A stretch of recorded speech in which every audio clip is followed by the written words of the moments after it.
This video is a collaboration with Rachel from Gardening in Douentza in the Republic of Ireland. And together we've got together 10 perennials we think you really should consider for your garden.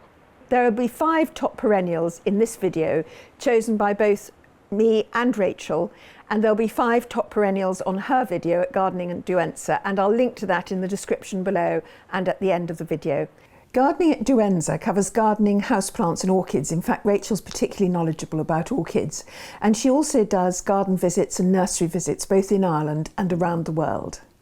It's Alexandra here from the Middlesized Garden YouTube channel and blog, and if you're new here, the Middlesized Garden uploads weekly with tips, ideas and inspiration for your garden. So if you'd like to see the videos when you open up YouTube, tap the subscribe button. And if you'd like YouTube to tell you when a new video is uploaded, tap the notifications bell. If you love flowers in your garden, then perennials are absolutely at the heart of things. We all used to think of annuals as the ideal choice if you want the sort of showstopper colour. But in fact, with annuals, you either grow them from seed every year or you buy them as very small plants in spring. You plant them in spring, they grow to full height, they flower and they die, and then you pull them out. So you have to plant them, take them out and buy them every year. Perennials, on the other hand, you can plant them at any time of year, although autumn and spring are the best times. And they stay in your garden for 3 years or more, so you're not constantly buying or digging up plants. And the last few years have certainly shown us that supply chains can be very fragile, and annuals are shipped across continents in large numbers. So of course, if something happens, then those annuals aren't there, and it's also not a very good use of resources. Another problem with annuals is that when you go in spring to the garden centre to buy your colours and your flowers for the summer, is that you look at the labels and practically all of them will say needs full sun. Whereas perennials often will be happy in full sun and partial shade, and there are a few that are happy in deep shade. So you get much more flexibility, because when you think about a garden, if you had a garden that was a perfect rectangle, only one border would be in full sun, 2 would be in partial shade and 1 would be in deep shade. So that's another good reason for choosing perennials.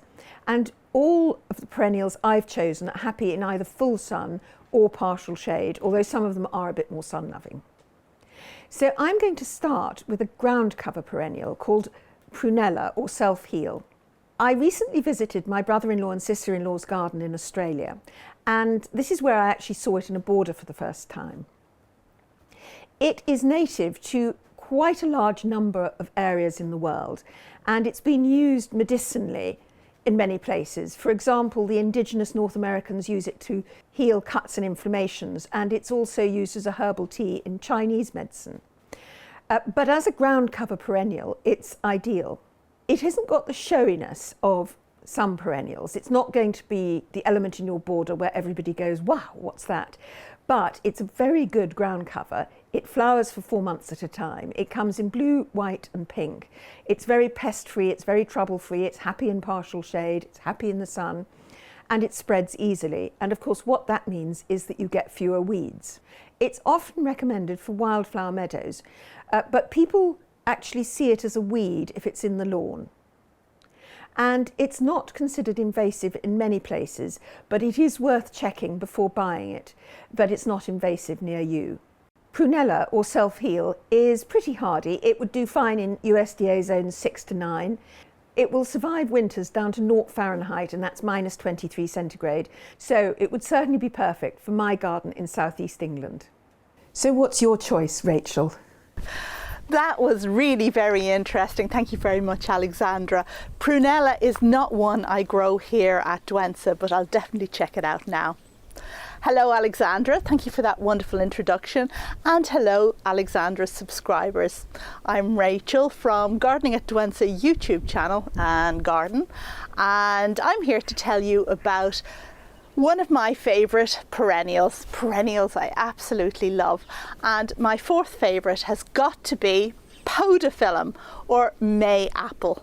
Now, this is a fantastic shade-loving plant that is grown for its leaves. And I think leaf texture and leaf contrast is so important in a garden, because we're all attracted by the colour of flowers. But for the whole of the season, the whole of the growing season, it's actually leaves that we're mostly looking at. Flowers come and go, and there are very few that last for, you know, for the whole of the 3 months that the garden is in bloom. So leaf is so important, and Podophyllum is one such leaf. Besides the dramatic leathery foliage, podophyllums also have hidden flowers. Now these are produced underneath the leaves and they hang down, and spotty dotties are a deep dark red. I always love to have hidden flowers in a garden, something that you need to go looking to find and you can point out to people who are interested. It's a super plant that grows in a shade or semi-shaded position, hardy from zone 3, and it needs a moist, well-drained, humus-rich soil to thrive. There are a couple of really good varieties, and one of my favourites is Podophyllum Spotty Dotty. Now, Spotty Dotty has lobed leaves with brown and maroon markings, and she just gives a bit of a dangerous and dusky vibe off her, which I just love that fun in the border. And also the species called Pleanthemum, with its giant pure green leaves, just adds such a fantastic contrast to flowers or whatever else you might have going on in the border. So yeah, for these reasons, Podophyllum have got to be up there as my number 4 favourite perennial. Okay, what have you got for me next, Alexandra?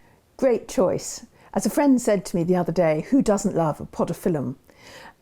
And funnily enough, it's also another plant that the indigenous North Americans used medicinally, although just as a topical medicine, because it is toxic if you eat it. My next choice is Persicaria, and this is another plant that has got hundreds of varieties. Some of them prefer very moist soil and some prefer quite dry soil, so you will need to check on the variety near you. But they are very tough, very resilient, very long flowering. It's another one that flowers for 4 months at a time, from about late summer to the first frosts. And it's hardy down to -20 Celsius, -4 Fahrenheit. I was given a few scraps of Persicaria by a friend, so I don't actually know what variety they are. Although the one that is most similar, and I think it's most likely to be, is Persicaria amplexicaulis fire dance. And I just planted it. I really didn't do anything special. I didn't fertilise it or anything at all. It took about a year to establish, but it's now a really lovely clump. And I think it works particularly well in this grouping with my Canna Wyoming, Dahlia labyrinth, some Cosmos and Verbena banmariensis. And in the foreground you might catch sight of the hips of Rosa glauca. There's another good Persicaria here at the No Name Nursery in Kent, and this is Persicaria Indian Summer. So over to you, Rachel, for the next top perennial. I'm so pleased to learn, Alexandra, that you love Persicaria as much as I do. I absolutely love Persicaria affinis because it's just so useful. My garden is flanked by large ditches, as we call them here in Ireland, or banks, and I have one that's completely covered with Persicaria, which is so useful. Anyway, on to my second favourite perennial, and this is a gorgeous one called Monarda, or bee balm, or bergamot. It has several common names, and what I absolutely love about this perennial is, first and foremost, its gorgeous red flowers. Now, Cambridge Scarlet is the variety I grow, and that is red, but you can get ones that have pink flowers or various different coloured flowers. And Monarda just flowers for the very longest time. So herbaceous borders are really my thing, and to have a big swathe of Monarda is just a fabulous thing. The flowers are really architectural as well, so even after they fade, they add something in terms of flower shape and contrast. Also, the leaves are scented, and that's an extra interesting dimension. Now, Monarda is easy enough to grow, hardy from zone 4, and it needs a humus-rich, moist, well-drained soil. So it wants full sun, but it does need that moisture there at its roots. In a very dry summer, you're going to have to make sure that your Monarda is irrigated, otherwise you might lose it. Other than that, fairly trouble-free, except that in spring, when the little shoots start coming up, they're very easy to mistake for weeds and weed them out. So I think that's the way that most people actually lose their Monarda, unfortunately. Loved by birds and bees. What's not to love? And a fun fact, when you smell those bergamot leaves, you're going to be reminded of Earl Grey tea, and you might think it's gone into flavouring the tea, but no, actually the tea is flavoured with, well, a citrus that actually smells identical. Anyway, for all of these reasons, I absolutely love Monarda. I'm about to divide some in my garden, move it about, put it somewhere else. I love it that much. Okay, now, Alexandra, I can't wait to see what you're going to tell me about next. Thank you, Rachel. That's another really inspiring plant. And I'd really like to recommend a showstopper, a really show-stopping perennial. And that's the iris. Now, the iris isn't as long flowering as all the other ones that I've recommended. But it's such a showstopper that people will walk into your garden when it's in flower and say, "Isn't the garden looking amazing?" even if nothing apart from the iris is properly out. It's absolutely wonderful in early summer, late spring. And when the flowers go over, the sword-like leaves are also a very good presence in the garden. I've got a video which I'll put in the description below about how to choose and grow irises. But the important thing to remember is that you need to plant them so that the sun can reach the top of their roots or their rhizomes. And this makes them a very good choice for the front of a border. Irises are incredibly hardy. They're the hardiest of all the plants I've mentioned.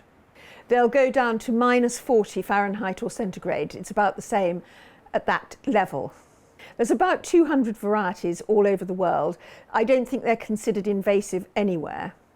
And considering that they look like divas, they are very, very easy care. You can fertilise them, but I tend not to.